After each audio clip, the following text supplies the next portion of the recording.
Alright, 3, 2, 1. There's a famous quote by German Fluxus artist Joseph Bueys where he said, "Every human being is an artist, a freedom being, called to participate in transforming and reshaping the conditions, thinking, and structures that shape and inform our lives." And this video is all about why you should make art, even if you're bad at it. First, let's review what the Fluxus movement even was. According to our trusty Google info box, it was an artistic movement, community of artists, composers, designers, and poets who engaged in experimental art performances which emphasized the artistic process over the finished product. And that's what we're emphasizing today. Now, if you're watching this and you're thinking, I'm not a creative person, and I don't make art, and I'm not an artist, chances are that's not the case. See, Joseph Bueys' quote often gets shortened down to, "Everyone is an artist," which is the basis of the argument, but that's kind of missing the point. His point is that art is the process, and that by expressing creativity, we're all artists, and Fluxus pretty aggressively promoted anti-art. When we think of art, we tend to think of what feels like the big three of visual art, painting, drawing, and sculpture. And if we can't do one of those things, we tend to feel like we're not artists at all. The beauty of creativity, though, is in its expression. There are creative approaches to fixing cars. There are ways to express creativity from as small as a cup of coffee to as large as your community and cultivating engagement and activism. Sometimes just showing up and doing something is art in itself. And just because you think you've got a math brain, that doesn't mean there isn't art in those equations somewhere. See, Joseph Bueys' point wasn't that everyone is a painter or a sculptor. His point was that everybody has creativity within them, and everybody can express their creativity. And being an artist does not necessarily translate to being someone that makes a tangible piece of art, but instead is somebody that taps into the human experience and is creative around that.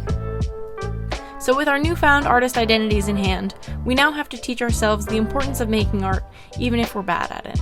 Luckily, we have science on our side. There have been numerous studies that show that art making is a legitimate form of therapy, and regardless of your skill level, can improve and reduce cortisol levels, which are stress hormones in the body. Making art is not something that's reserved for students in school or professional artists or art therapy settings. Another study showed that making visual art can improve connections in the brain in your default mode network, which is associated with things like daydreaming and wakeful rest. That study found that making art is significantly more impactful than just looking at it. So why should you make art? For one, there's a good chance that you probably have more time now than you ever have before. At the time that I'm making this video, so much of the United States is still under lockdown, and there's so much psychological stress happening in the world for everyone on so many different levels, from climate change to politics to contamination fears with the virus spreading. So when better to try and figure out a natural and sustainable way for you to improve your health? The thing about art making is that it can be a distraction and a coping mechanism, but that doesn't necessarily mean that it's negative. One particular study in the Journal of Psychology of Aesthetics, Creativity, and the Arts showed participants a documentary to intentionally create sadness.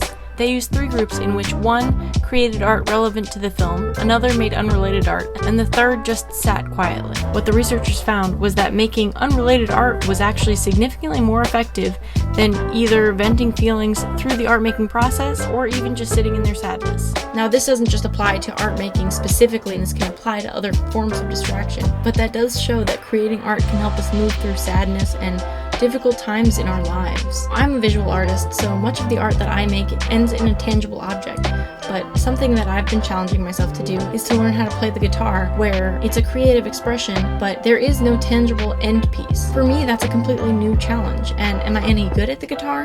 No, but the act of practicing and the act of learning is just as beneficial as if I were good. Now, if you clicked on this video, there's a good chance that you're looking for a reason to make art. And if that's the case, then let this be your sign to just make something, and don't worry about the outcome, and don't worry about the quality, and try not to prejudge yourself or your work, and instead take the approach of just giving it a shot. Just like with fitness, a lot of art takes warm-up. So if you haven't been making art for a really long time and you want to dive back in, but you're worried that the first thing you draw is not going to be any good, grant yourself the permission to start with a warm-up and just get the pen moving, loosen the wrist up, just make a bunch of shapes, and once you're warm, start working towards something different, and you'll be so surprised to see how quickly it becomes easier. And by not holding pressure to yourself for what you expect your art to come out as, and where you want to put it, you'll find that it actually can be an enjoyable and positive experience for you regardless. If you don't identify as an artist, or even if you do, and you haven't made art in a long time and you're worried about it, try not to let the idea of social media get in your way, and try not to think about it as something that you necessarily have to share, and perhaps that might release you from some of your own projections of the kind of art that you should be making. The beautiful thing about art is there really are no rules, well, with the exception of don't copy somebody else's art. But there are ways that you can learn from other people's art and have that be a part of your art making process. Now, I want to be clear, it's really important that you don't copy other people's art and in any way share it as your own. That is not acceptable and not okay. But using other people's art as a point of reference for you to learn new techniques is a method that's used in traditional art school and has been for centuries. If you take a formal painting or drawing class, there's a very good chance they'll have you do master copies, where you essentially literally copy the drawings or paintings that technical masters have done in the past. And this is a technique through which artists are able to learn, adopt, and evolve their creative practice and their technical skill. Sometimes it really feels like cheating if we're copying another drawing, but if you're copying it to learn, when you have that skill set and that rendering quality, you can evolve that to your own work and create your own pieces from that. By seeing areas that have thicker line weight versus thinner line weight, using a faster or a more detailed approach, all of these things can be jumping off points for your own evolution of your art. So I just wanted to make this video as a little motivator to show you that if you're feeling uneasy, next time instead of pulling out your phone and scrolling through Instagram or watching a bunch of YouTube videos like maybe this one, just give art making a try. For me personally, I love to watch TV and paint at the same time. That way I feel like it's more productive than just sitting and scrolling through my phone at the same time as I watch TV, which is something that I'm totally guilty of. There are so many ways to express yourself and to move through your emotions and your feelings with art making that even if you don't identify as an artist, there are so many legitimate and real psychological benefits to making art, regardless of if it's good or not. And that's my favorite part about it, is that even as a trained artist, I go into art and I allow myself to make bad art. And I also allow myself to make art that I'm comfortable with, because that way, when it comes time for me to express something new that I'm excited about, that's different from the things that I've made in the past, I'm prepared to execute those ideas. I hope this makes sense. I'm a little worried that I'm rambling, but I tried to structure it.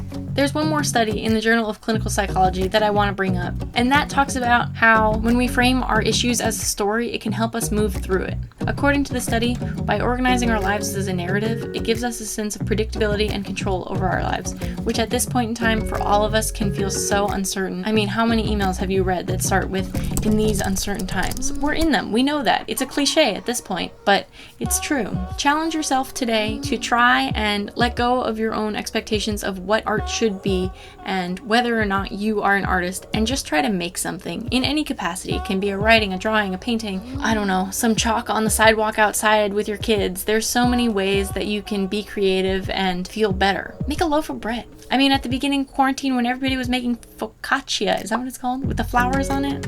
That's creativity. That's totally a form of creativity. You don't have to have the skill to make drawings. You can make collages. You can collect plants from outside and flatten them. There's so many ways to be creative. So don't let the fact that you can't draw or you can't paint hold you back from the benefits of art making and the joy that it can bring you. I hope you learned something from this. I hope this gave you at least some motivation to go and create your own work. If you enjoyed it, please subscribe to my channel. I make new videos every Wednesday and Friday, and most of them are about art making, but also we're just experimenting with all sorts of stuff. Thanks so much for watching. I'm Sophia Mitropoulos, and I will see you in the next one. Bye!